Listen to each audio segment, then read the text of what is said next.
Dragii mei, bine v-am găsit la o nouă rețetă. Azi pregătim sărmăluțe în foi de varză, într-un mod foarte rapid și ușor. Așa că vă invit să rămâneți cu mine până la final pentru a vedea ingredientele și modul de preparare. Ca de obicei, aici pe imagine vă voi lăsa scrise toate ingredientele necesare. Începem cu varza. Eu am folosit varză murată pe care deja am tăiat-o în foi potrivite. Acum depinde de gustul fiecăruia. Puteți să tăiați foile mai mari sau mai mici. Eu le-am tăiat potrivite. Dacă veți folosi varză murată și este un pic mai acră sau mai sărată, trebuie să o puneți în apă cu câteva ore înainte de a o folosi pentru sarmale. În continuare vom toca 2 cepe mari. Dacă aveți mai mici, puteți să tocați chiar 3. Tocăm ceapa mărunt, iar apoi vă voi da un truc pentru ca aceasta să nu ne deranjeze la stomac datorită faptului că o vom căli.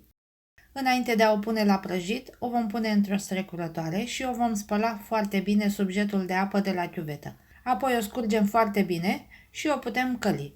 Punem o tigaie la foc în care vom adăuga 5-6 linguri de ulei. Eu am folosit ulei de măsline, dar puteți să folosiți foarte bine și ulei de floarea soarelui. Îl lăsăm să se încingă bine, iar apoi adăugăm ceapa tocată. Peste ea adăugăm și un praf de sare pentru a accentua gustul acesteia și o lăsăm la călit aproximativ 5 minute, din când în când mai amestecăm cu lingura pentru ca ea să se călească foarte bine. Și după 5 minute, după ce s-a călit bine ceapa, adăugăm și orezul pe care l-am spălat foarte bine înainte și l-am scurs. Măsura mea este cât am căput de 3 ori în căușul palmei, aproximativ 100 de grame pentru 1 kg de carne. Mai călim orezul împreună cu ceapa aproximativ 2 minute, după care trebuie să adăugăm aproximativ 3 sferturi de pahar de apă fierbinte. După cum vedeți, eu l-am aici alături. Este important ca apa să fie fierbinte pentru a nu reduce temperatura orezului și a cepei. După ce am adăugat și apa fiartă, putem să punem și bulion sau pastă de roșii, fiecare ce are în casă, și lăsăm totul să fiarbă aproximativ 5 minute sau până când orezul a absorbit toată apa. Acum putem să mai adăugăm puțină sare, piper măcinat după gust. De asemenea, dacă vă place, puteți să puneți și jumătate de linguriță de boia dulce și de asemenea puțin cimbru. Amestecăm bine pentru a încorpora și condimentele și lăsăm totul să fiarbă până când apa va scade complet. După ce orezul a absorbit toată apa, putem să-l scoatem într-un alt recipient, într-un castron de exemplu, pentru a se răci mai repede. Iar când acesta s-a răcit complet, putem să adăugăm carnea tocată. Puteți folosi carne tocată după gust. Eu am folosit mixtă, jumătate vită, jumătate porc. Acum rămâne la alegerea voastră tipul de carne pe care îl veți folosi. Amestecăm bine cu lingura sau puteți să vă puneți o mănușă și să amestecați. Eu la început am amestecat foarte bine cu lingura pentru a omogeniza compoziția. Tot acum trebuie să adăugăm și sare după gust. Adăugăm și piper măcinat tot așa după gust.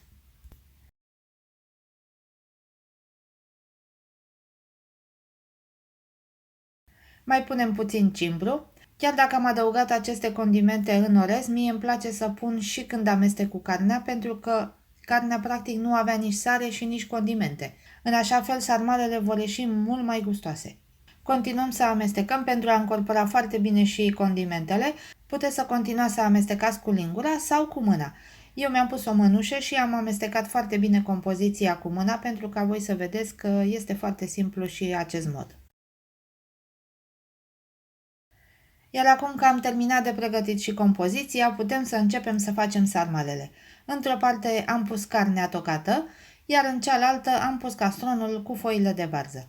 Nu ne rămâne decât să luăm fiecare foaie, să o punem pe un capac cu un tocător, punem aproximativ o lingură de umplutură peste foaie, după care începem să împăturim, să-i dăm formă sarmalei. Vă voi arăta mai multe moduri de a împături sarmaua, fiecare o face cum îi vine mai ușor.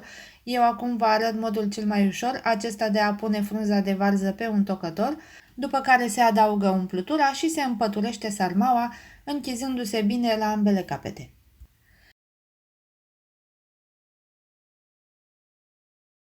Alt mod de a împături sarmalele este acesta pe care eu obișnuiesc să îl fac dintotdeauna. este de a lua frunza în palmă, după care pun lingura de compoziție și împăturesc până la capăt, iar apoi închid la ambele extremități ale sarmalei.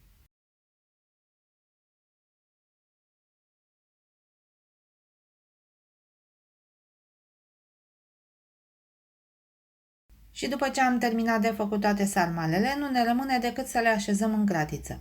Înainte de a le așeza, trebuie să punem pe fundul acesteia frunze de varză sau varză tocată. Eu am preferat să pun frunze de varză direct pe fundul cratiței pentru că este mult mai ușor. Varză tocată vom pune decât pe deasupra sarmalelor. Apoi începem să așezăm sarmalele în mod circular în cratiță, lăsăm puțin spațiu între ele și de asemenea și în mijlocul cratiței. Din toată compoziția de carne pe care am pregătit-o, eu am obținut 60 de sarmale, chiar dacă aici veți vedea mai puține în această cratiță, eu jumătate din compoziție le-am făcut cu frunză de viță.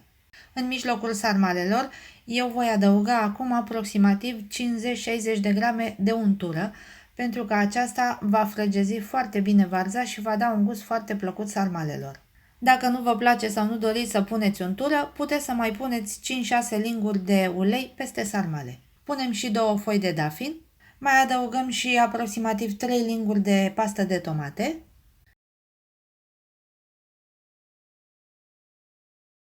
Acoperim sarmalele cu varză tocată, după care le acoperim cu apă amestecată cu aproximativ o cană de suc de roșii. Eu în total am pus cam 700 de ml de amestec de apă cu suc de roșii. Nu le-am acoperit de tot pentru că ele se vor umfla și vor avea destul lichid în interior când vor începe să fiarbă. Punem sarmalele la fier pentru aproximativ o oră și 20 de minute, depinzând acum de tipul de varză, poate întârzia mai mult sau mai puțin, până când aceasta se va frăgezi foarte bine.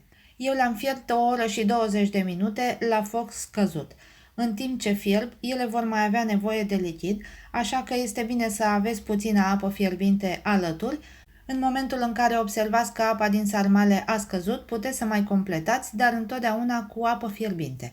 După ce sarmalele s-au fiert, puteți să le serviți așa călduțe, sunt extraordinar de delicioase, merg foarte bine cu ardei iute și bineînțeles și cu o mămăliguță caldă. Dragilor, până aici videoclipul de astăzi, sper că v-a plăcut această rețetă de sarmale în foi de varză. Și dacă este așa, nu uitați să dați un like acestui videoclip, să-l distribuiți cu prietenii voștri în rețelele sociale și să vă abonați la canal dacă încă nu ați făcut-o. Eu vă mulțumesc tuturor pentru vizionare și vă aștept și la următoarea rețetă. Numai bine tuturor!